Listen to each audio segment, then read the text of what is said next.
Hello વિદ્યાર્થી મિત્રો, ધોરણ 10 ગણિત જેની અંદર છેલ્લા 3 દાખલા બાકી છે. હવે 8મો દાખલો આપણે પહોંચ્યા હતા. તો 8મા દાખલાની અંદર કંઈ આપણે આપેલું છે કે જો એ અને બી બિંદુઓ અનુક્રમે એ અને બી આપેલા હોય અને કીધું હોય કે એપી આટલો છે, એપી આપ્યો હોય તો પી રેખાખંડ એ બી પર આવેલ હોય તો તે બિંદુ પીના યામ શોધો. તો ચાલો આપણે ગણતરી કરી કે અહીંયા પહેલાં કીધું જ છે એ અને બી આપેલા છે, એટલે ધારો કે લખવાની જરૂર નથી. બિંદુ એના યામ બરાબર x1 y1 -2 બિંદુ બીના યામ x2 y2 2 -4 બરોબર. પણ અહીંયા એક વસ્તુ આપણે આપી કે એપી બરાબર 3/7 AB થાય. પણ જો આના અને આનું વિભાજન બિંદુ પી દ્વારા થાય તો એપી આટલો થાય. તો આપણે લખવાનું બિંદુ પી રેખાખંડ એબી પર આવેલું છે, એનો મતલબ એમ કે રેખાખંડ એબીનું વિભાજન બિંદુ પી દ્વારા થાય. પરિણામે આપણને આ મળે, કારણ કે રેખાખંડ એબી પર આવેલું હોય એનો મતલબ એમ કે રેખાખંડ એબીનું બિંદુ પી દ્વારા વિભાજન થાય. તો બિંદુ પી દ્વારા વિભાજન થાય એટલે આપને આ મળે. તો ચાલો લખી અહીંયા આગળ રેખાખંડ એબીનું એ તરફથી બિંદુ પી દ્વારા વિભાજન થાય. એવું ન લખવું હોય, ખાલી એમને લખી નાખો બેઠે બેઠું તો એ પણ ચાલશે. બીજી વાર આપણે લખવું જ પડશે. તો બેઠે બેઠું કે આપણે આપ્યું હોય બરોબર, એપી બરાબર 3/7 AB જે આપને આપેલ છે.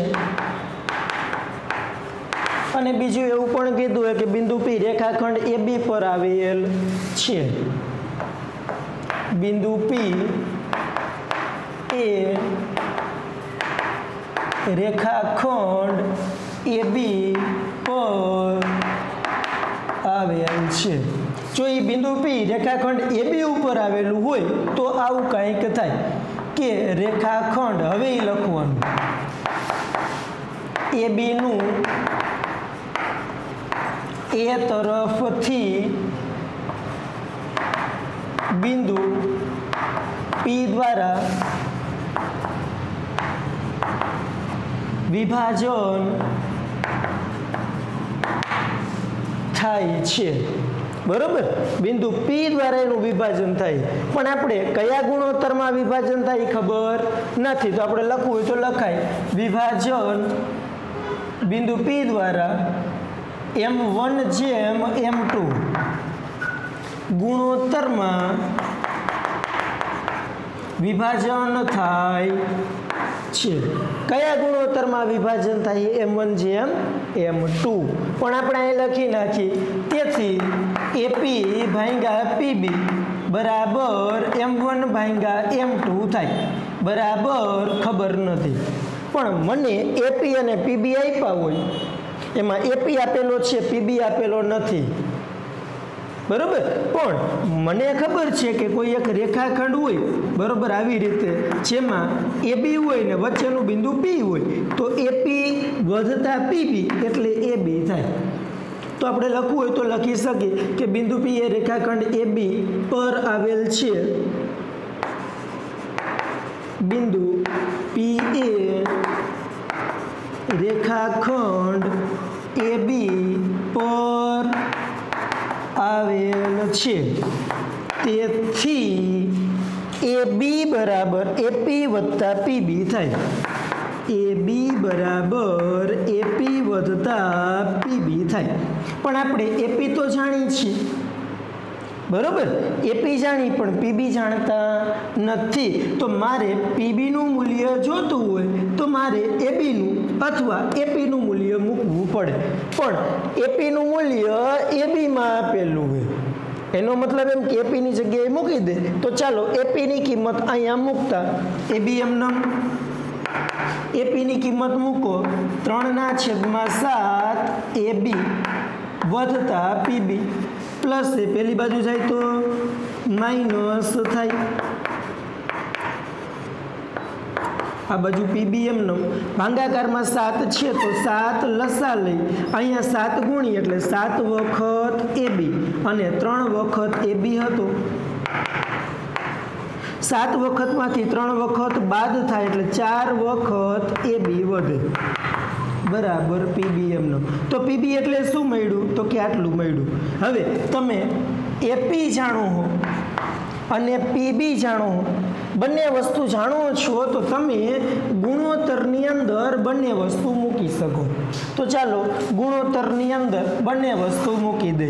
તો ગુણોત્તર શું મળે અહીં લખી ગુણોત્તર એપી ભાગ્યા પીબી થાય બરાબર. એપીની જગ્યાએ કેટલા મૂકવાના તો કે 3/7 એબી ના છેદમાં 4/7 એબી. એબી ઉડે, અંશનો છેદ ક્યાં આવે છેદમાં અને છેદનો છેદ ક્યાં જાય અંશમાં એટલે 7 પણ ઉડી જશે એટલે વધશે 3/4. એનો મતલબ એમ કે તમને ગુણોત્તર મળી ગયો પણ ગુણોત્તર મળ્યો શું છે તો કે એને આપણે કહી શકીએ M1 M2. એનો મતલબ એમ કે M1 જેમ M2 કેટલો મળ્યો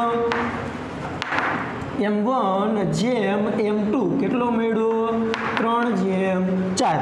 એનો મતલબ એમ કે M1 3 થાય ને M2 4 થાય. હવે આપણે તો બિંદુ P ના યામ શોધવાના છે અને બિંદુ P તો અહીંયા વચ્ચે આવેલું છે. તો બિંદુ P ના યામ માટે વિભાજન કરતા સૂત્રનો ઉપયોગ કરવો પડે. તો બિંદુ P ના યામ બરાબર વિભાજન માટેનું સૂત્ર M1 x2 M2 x1 M1 વધતા M2 M1 y2 M2 y1 M1 વધતા M2.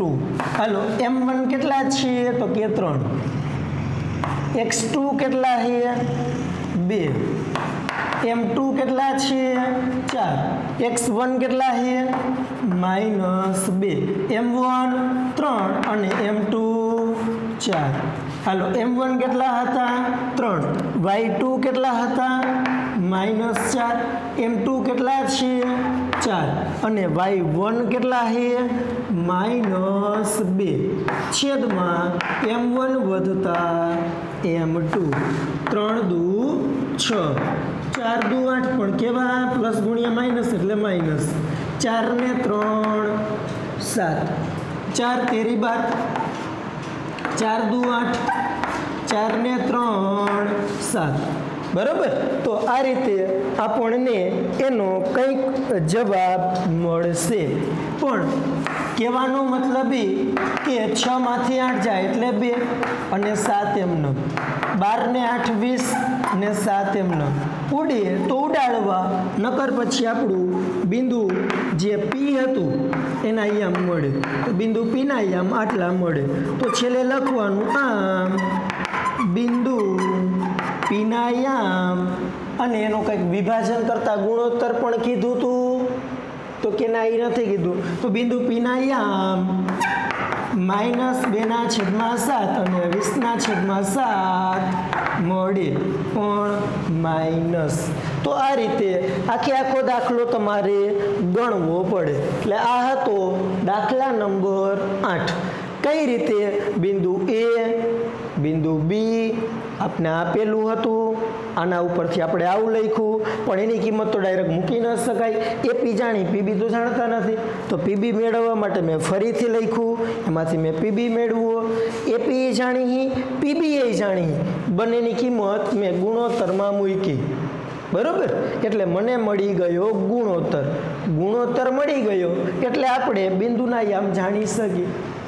કારણ કે કોઈ પણ વસ્તુ આપણે જાણતા હોય તો એના ઉપરથી બીજી વસ્તુ મળી શકે, પણ એ તો બે વસ્તુ નહોતા જાણતા, ગુણોત્તર નહોતા જાણતા અને બિંદુ પીના યામ એ નહોતા જાણતા. બે વસ્તુ ન જાણતા હોય તો એકના યામ મળે નહીં. તો આ રીતે બરાબર પહેલાં આપણે એનો ગુણોત્તર, શું કામ આપણે આપેલું છે એટલે આઈ ના આપ્યું હોત તો પછી આપણે કે જેમ વંધારે કેનો ગુણોત્તર કે જેમ 1 માં વિભાજન થાય છે તો આપણે કેની કિંમત મળે, કે ઉપરથી આપણે આગળનું સ્ટેપ મળે, બરાબર. પણ એમાંથી એવું ડાયરેક્ટ મળી શકે નહીં, કારણ કે આપણે ઓલરેડી આ આપેલું છે એટલા માટે. રેડી? એટલે કહેવાનો મતલબ એ કે જે આપણે આપ્યું હોય એ પ્રમાણે દાખલો ગણવો પડે. હવે વાત કરી દાખલા નંબર 9ની. તો 9મા દાખલાની અંદર 4 ભાગ પાડવાના છે.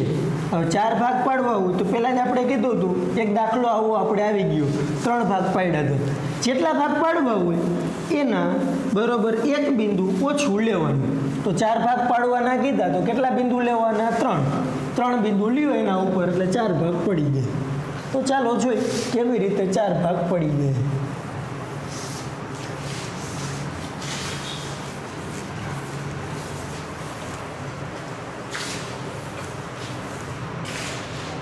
દાખલા નંબર 9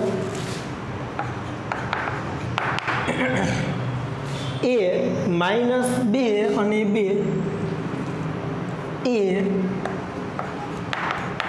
-2 અને 2 અને બી 2 8 ને જોડતા રેખાખંડનું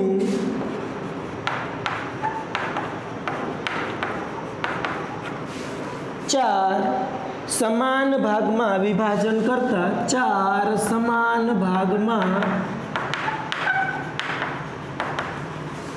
વિભાજન કરતા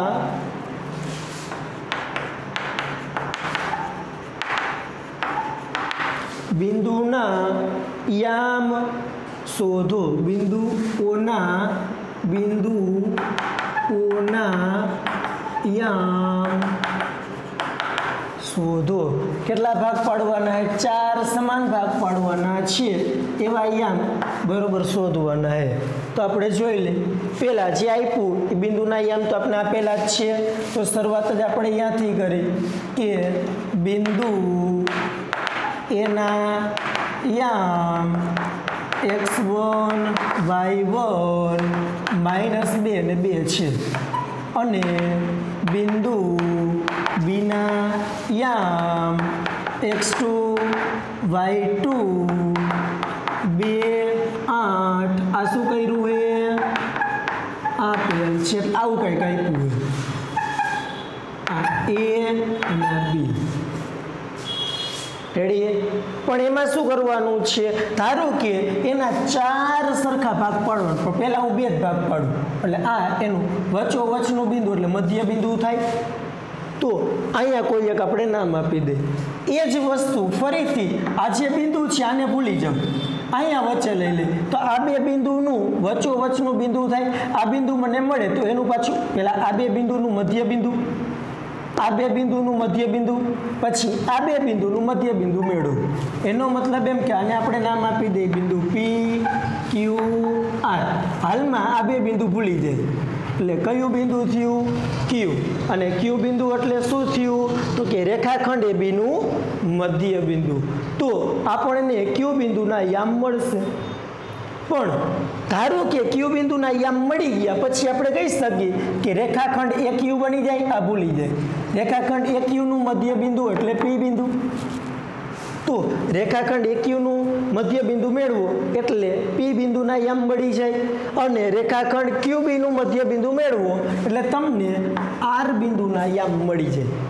એનો મતલબ એમ કે આનું મધ્ય બિંદુ આ, આનું મધ્ય બિંદુ આ, એટલે 3 દાખલા મધ્ય બિંદુના થશે. ધારો કે મધ્ય બિંદુમાં મને કાંઈ ખબર ન પડી, બરોબર? તો આ 4 ભાગ સરખા છે તો આ પહેલો ભાગ, આઈ પહેલો ભાગ, આઈ પહેલો ભાગ અને આઈ પહેલો ભાગ.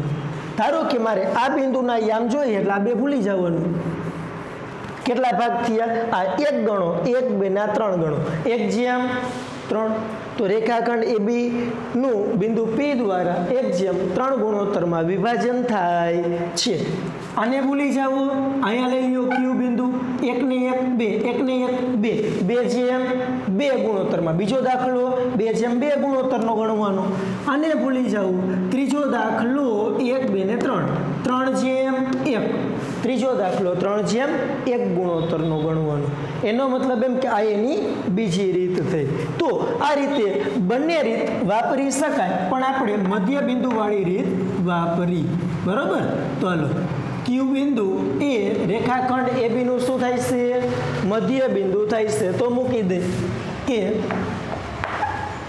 બિંદુ Q એ રેખાખંડ AB નું મધ્ય બિંદુ છે તેથી બિંદુ Q ના આયામ આ બેના મધ્ય બિંદુનું સૂત્ર મૂકવાનું બરોબર અને બિંદુ Q ના આયામ મૂકી દેવાના ડાયરેક્ટ તમને આવડે તોય ચાલશે ડાયરેક્ટ ના આવડે તો પણ ચાલશે રેડી હવે જો ડાયરેક્ટ ન લખવું હોય તો પછી આ ત્રણેયના આયામ લખવા પડશે કે x3 x4 x4 x3 y3 x4 y4 અને x5 y5 બરોબર પછી આ બેના તમે અહીંયા એનું મધ્ય બિંદુ મેળવવા માટે એનો ઉપયોગ કરવો પડે પણ આપણે ડાયરેક્ટ લખી નાખશું તો પણ ચાલશે ડાયરેક્ટ કિંમત જ મૂકી દેવાની ચાલો તો આના આયામ કેટલા થાય છે આ બેનો સરવાળો આ બેનો એટલે આનો x-યામ અને આનો x-યામ તો એનો x-યામ x2 x1 x2 x1 એટલે 2 વત્તા -2 ભાગ્યા 2 અને y2 વત્તા y1 એટલે 8 વત્તા 2 ભાગ્યા 2 2 માંથી 2 જાય એટલે 0 અને 8 વત્તા 2 એટલે 10 ભાગ્યા 2 એટલે 0 અને અહીંયા મળશે 5 એનો મતલબ એમ કે Q ના અહીંયા આટલા મળ્યા હવે આ બેનું મધ્ય બિંદુ લેવાનું તો આ બેનો સરવાળો ભાગ્યા 2 આ બેનો સરવાળો ભાગ્યા 2 તો આપણે એ જ લખ્યું અહીંયા બરોબર કે બિંદુ રેખાખંડ બિંદુ P રેખાખંડ AQ નું મધ્ય બિંદુ છે તો અહીં લખી બિંદુ P એ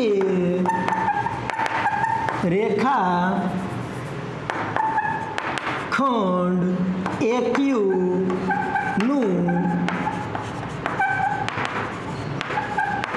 મધ્ય બિંદુ છે તેથી બિંદુ P ના યામ કેટલા થાય છે આનો નાનો સરવાળો ભાગ્યા 2 તો આ એટલે આ અને આનો તો આ -2 વત્તા આ 0 ભાગ્યા 2 આ 2 અને આ કેટલા છે 5 ભાગ્યા 2 -2 વત્તા 0 એટલે -2 ભાગ્યા 2 5 ને 2 7 ભાગ્યા 2 2 ઉડી જાય એટલે -1 અહીંયા કાંઈ ઉડે નહીં એટલે 7/2 એમ નમ શેના આયામ મળ્યા P ના આયામ એ જ રીતે આપણે આની વાત કરવાની Q અને B નું મધ્ય બિંદુ R થાય તો એ લખવાનું કે બિંદુ R એ રેખાખંડ QB નું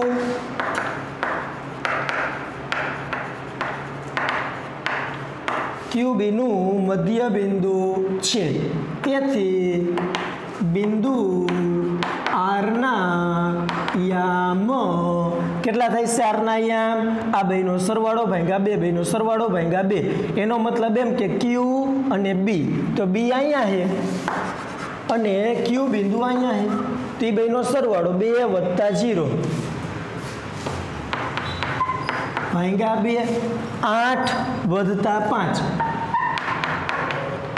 ભાગ્યા 2 હાલો 2 ભાગ્યા 2 અને 8 ને 5 13 ભાગ્યા 2 2 માંથી 2 ઉડી જાય એટલે 1 અને 13 ભાગ્યા 2 એટલે ઉડે નહીં એટલે એમનો એનો મતલબ એમ કે આ બિંદુ આરના યામ મળ્યા. ત્રણેય બિંદુના યામ મળી જાય તો આપણે 3 જ બિંદુ જોતા હતા. 3 બિંદુ દ્વારા પડે 4 ભાગ, પહેલો ભાગ, બીજો ભાગ, ત્રીજો ભાગ ને ચોથો ભાગ. તો 4 સમાન ભાગ પાડવા માટે 3 બિંદુના યામ જોઈ. ત્રણેય બિંદુના યામ મળી ગયા તો છેલ્લે લખી નાખવાનું આમ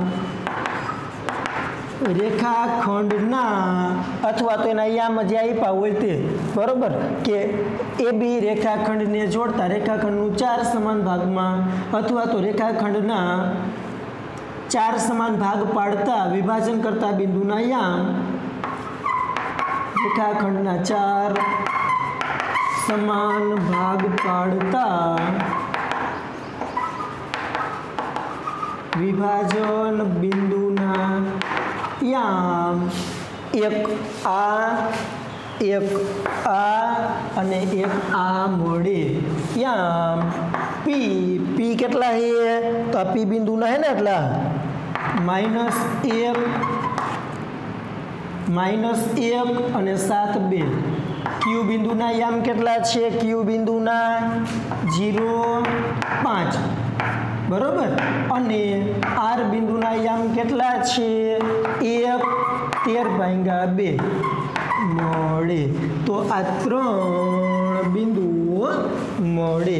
તો આવી રીતે આપણને 3 બિંદુઓ એના ભાગ પાડી, બરોબર, અને દાખલો ગણી તો મળે. આ પહેલી રીત હતી.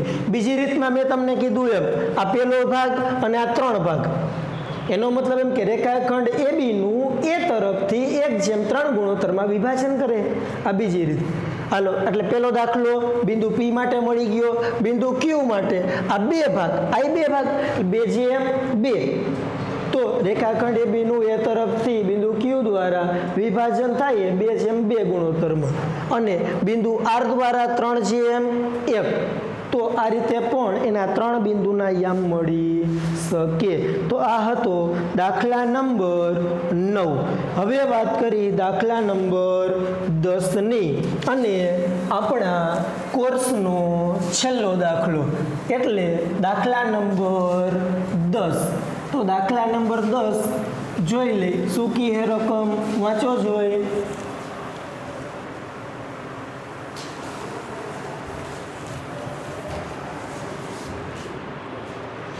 દાખલા નંબર 10, સમબાજુ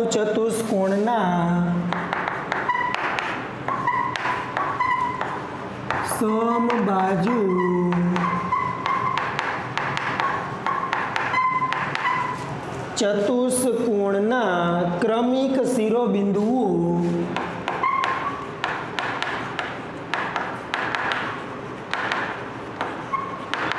ક્રમિક શિરોબિંદુઓ 3 0 અને 4 5. પેલું 3 0, બીજું 4 5, ત્રીજું -1 4,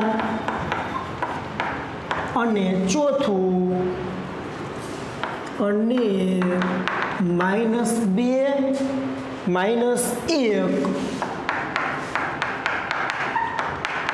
હોય તો તેનું ક્ષેત્રફળ શોધો. તો તેનું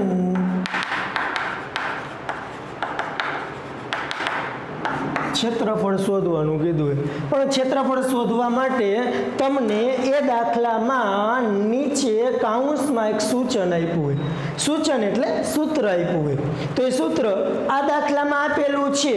એનો મતલબ એમ કે જો આપેલું હોય તો તમે આ સૂત્ર વાપરી શકો, બરોબર. તો અહીંયા આપેલું હોય, જો પરીક્ષામાં સૂત્ર આપેલું હોય અને ન પણ આપેલું હોય તો આપણે પાકું કરવું પડે.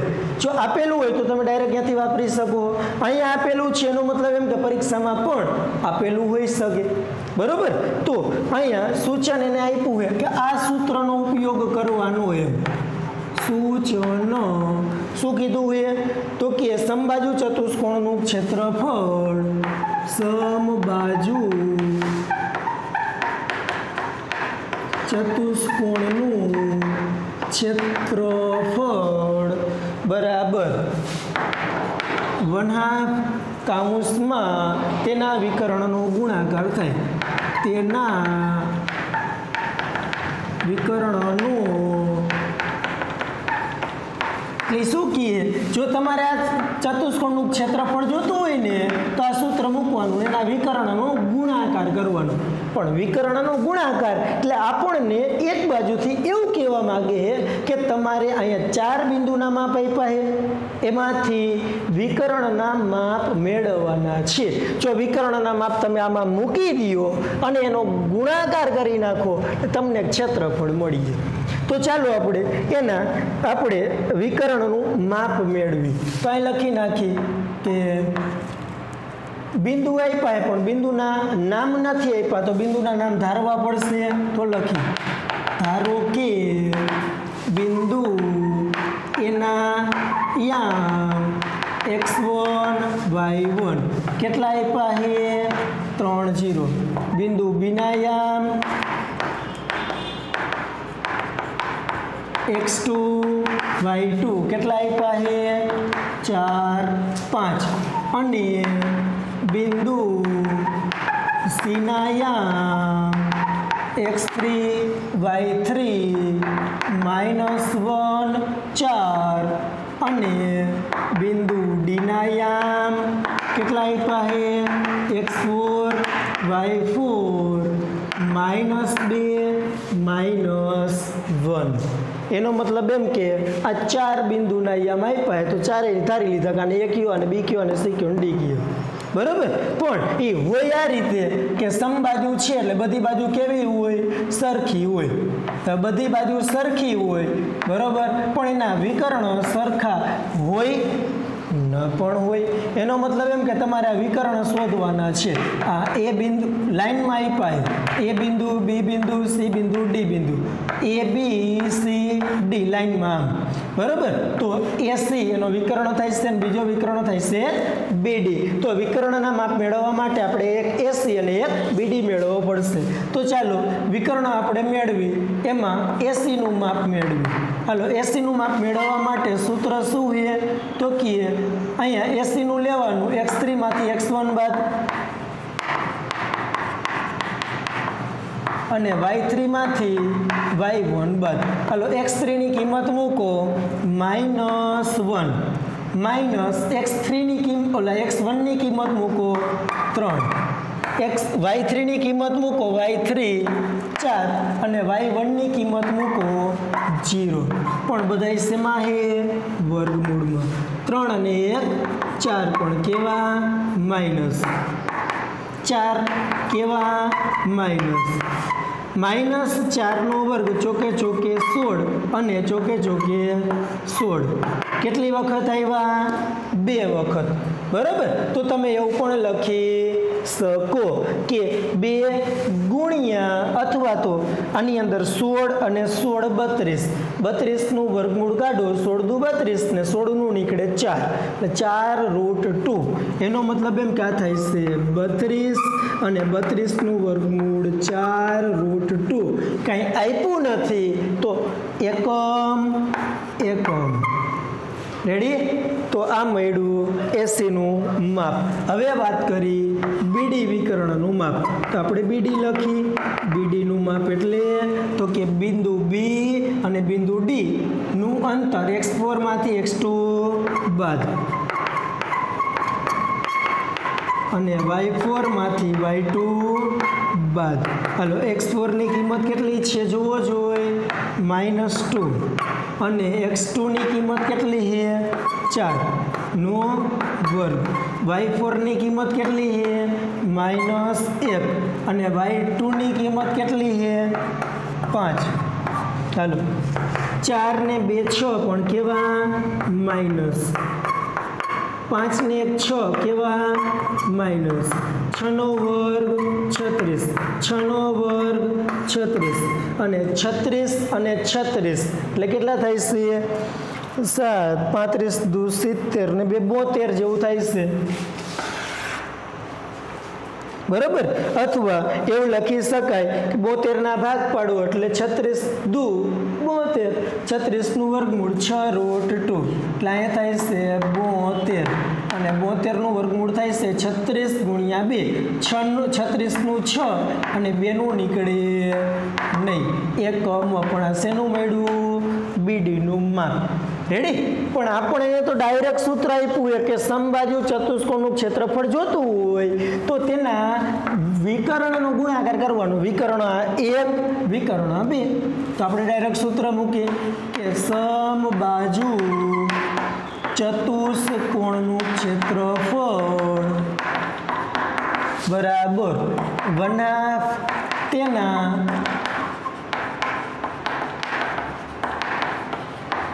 વિકર્ણનો ગુણાકાર. હાલો, વનાફ એમનમ અને વિકર્ણમાં બે વિકર્ણ, પેલો એસી અને બીજો બીડી. હાલો, વનાફ એમનમ એસીનું માપ કેટલું? 4√2 અને બીડીનું માપ કેટલું? 6√2. વનાફ એમનમ 6 ચોક 24 અને √2 ગુણ્યા √2 એટલે 2 ગયા એટલે 24. તો સમબાજુ ચતુષ્કોણનું ક્ષેત્રફળ કેટલું મળ્યું? તો કે સમબાજુ ચતુષ્કોણનું ક્ષેત્રફળ એકમ સ્ક્વેર મળે. તો આમ લખવાનું, આમ સમબાજુ ચતુષ્કોણનું ક્ષેત્રફળ કેટલું મળશે? તો કે ક્ષેત્રફળ 24 એકમ સ્ક્વેર મળે. તો આ રીતે આખો દાખલો થાય. બરાબર? તો આ હતો દાખલા નંબર 10 અને અહીંયા આપણો કોર્સ પૂરો થાય. તો આજના ટોપિકમાં આપણે આ 3 દાખલા ગણ્યા અને આપણો જે સરકાર માન્ય કોર્સ હતો એ આપણે પૂરો કર્યો. તો આજના વિડીયોમાં અહીંયા સુધી રાખી. અસ્તુ.